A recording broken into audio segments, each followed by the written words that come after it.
All right, let's talk about getting drunk. You know, that thing you do when your cousin's wedding turns into a 3-hour monologue about their honeymoon plans, or when your boss says, team building exercise, and you immediately grab the nearest bottle of wine.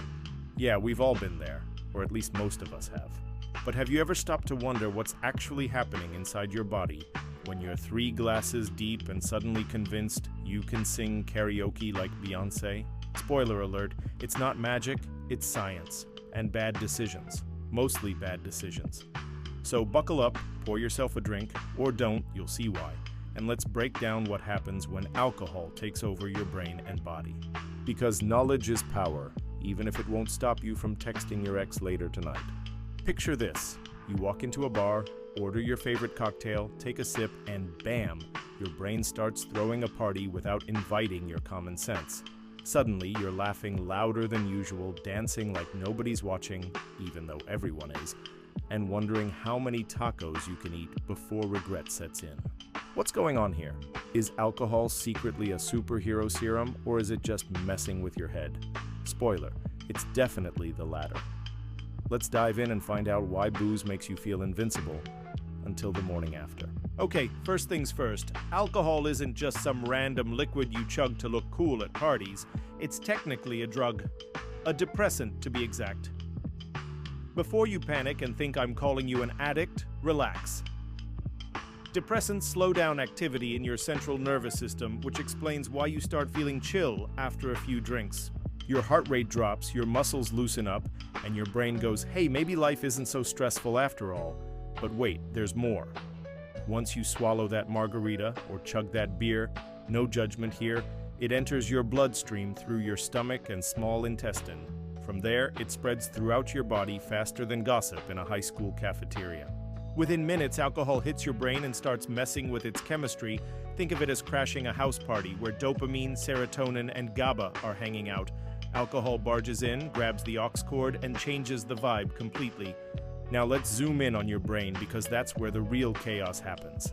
Alcohol loves playing with neurotransmitters, the chemicals responsible for sending signals between brain cells. First up, it boosts dopamine levels. That's the feel-good chemical that makes you think, wow, everything's amazing right now. It also cranks up serotonin, which adds to the happy vibes. So far, so good, right? Wrong. Here's the catch. While alcohol is busy making you feel like the life of the party, it's also shutting down other parts of your brain.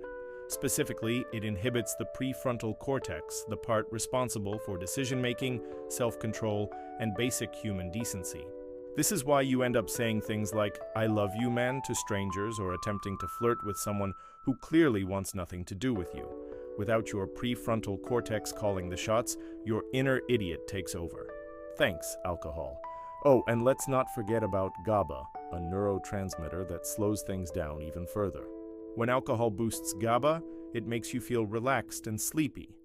Combine that with reduced activity in your cerebellum, the part of your brain that handles coordination, and boom, you've got yourself a recipe for stumbling around like a newborn giraffe. Fun times. While your brain is busy hosting a frat party, the rest of your body is dealing with its own drama. For starters, alcohol messes with your liver, which has the thankless job of breaking down toxins. Normally, your liver processes alcohol at a steady pace, about 1 standard drink per hour. But if you're slamming back shots like a rock star, your liver gets overwhelmed. Instead of processing all that alcohol, it stores some of it in your bloodstream, leading to higher blood alcohol concentration, BAC. Translation, you get drunker quicker. Then there's your stomach. Ever notice how drinking on an empty stomach feels worse? That's because alcohol irritates your stomach lining, triggering nausea and sometimes vomiting.